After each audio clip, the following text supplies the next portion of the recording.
But and then let me talk about completion of skills. It really is about where we are in a point of our color guard culture. It is reminding us of the totality of the skill includes the end, the setup, the finish. It's the same fact. And our culture of where we are right now in this point, or some people's lazy approach to those efforts, kind of it's the audience that claps before it starts coming down and then thinking that they have the reward, and it's all the big open mouth growl before it ever hits the hands, and kind of pretending that that just doesn't have anything to do with the skill itself. And it basically is just a reminder to young instructors is the reason we have to see those words. If it went away in 3 years, fine. If it outlives its use. But I do think young instructors have to be reminded, and that's why it's on every sheet, and that's how I would defend it to the judging community.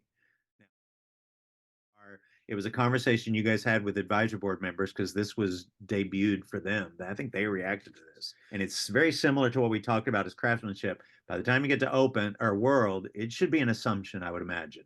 Mistakes have to look like mistakes, not successes can't look like mistakes. Mistakes must look like mistakes or concentration errors. And that's not the case in the opens and the A's. I think that's what that was the genesis of it all for me, was like seeing other groups from week to week because you happen to be in the same circuit of shows, and seeing the younger performers make mistake after mistake after mistake and look scared doing it, and safety was part of it also. Like seeing it being so obvious that this performer or these performers are not capable of doing this in public. And like you had mentioned, getting through to the younger instructors and being like, this is not about you. Yeah.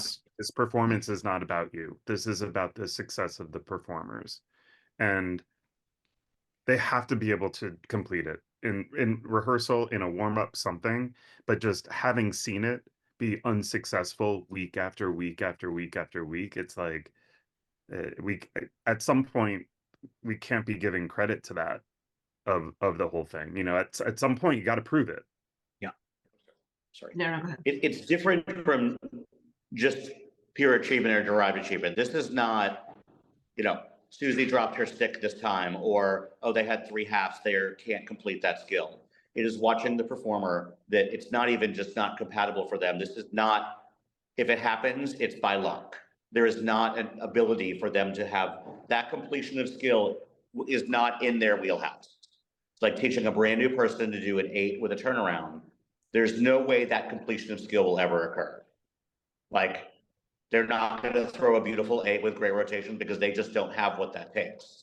It's not looking at a great performer doing an 8 with a turnaround and it slips out of their hands.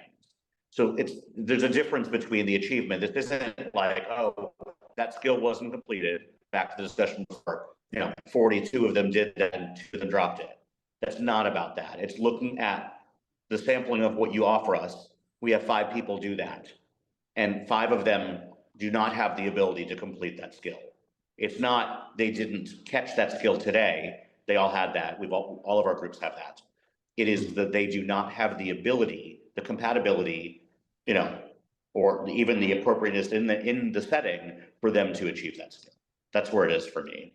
So this goes beyond what I'm hearing. It goes beyond the normal threshold of achievement into a lack of awareness here. We're back to the how much information the instructor gives, but also receives from the performers at that point. Yes. How the lack of strategy by understanding the compatibility and ultimately safety in these situations. And that we do see those examples in the younger classes, especially, and sometimes the bottom of those worlds also.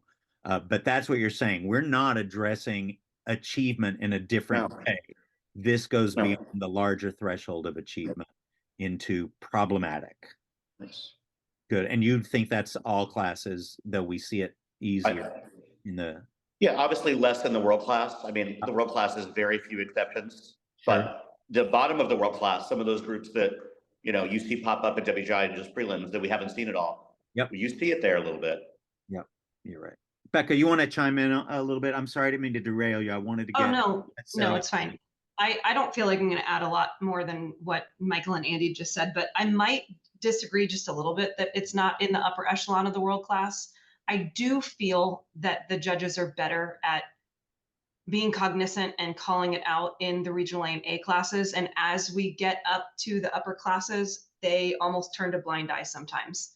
And, we are trying crazy things, and we should be trying crazy things, but there does come a point where, we are, no matter where we are in the world class, we are also susceptible to not having something that is compatible for us, dangerous, too much risk. That's at least how I feel.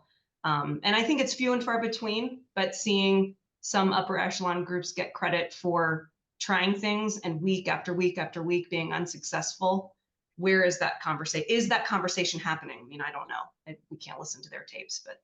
All right, you guys did great on that. Are you okay that I leave that at that? Because that does need to be a short one. When we discuss profiling, we discuss the relationship of intended challenge to achievement, the what and the how. It's important here to say intended because that word assumes the responsibility of understanding performers' capacity to deliver through training what is asked of them by the choreographer, designer, and the visionary. It is the consideration of compatibility that assumes that strategic relationship of expectations to capacity.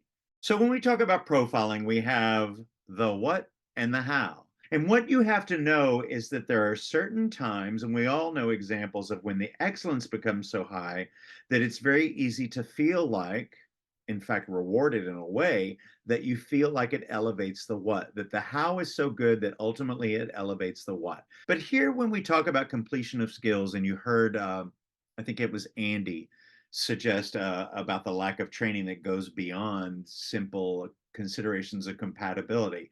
When all of a sudden that guideline is stretched and that link between them becomes taut and concrete, you have to understand that at that point, excellence gets small little BBs added.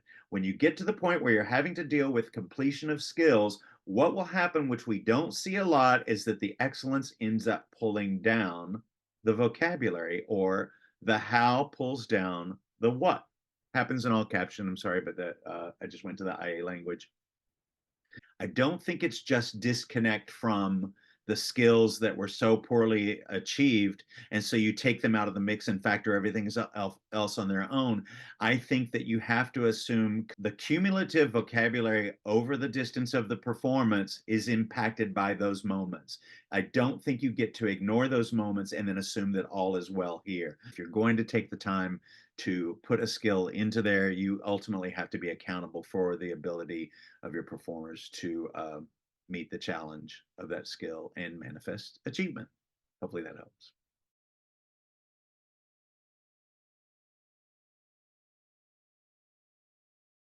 Describe a group that might be the impetus for the initial discussions around completion of skills.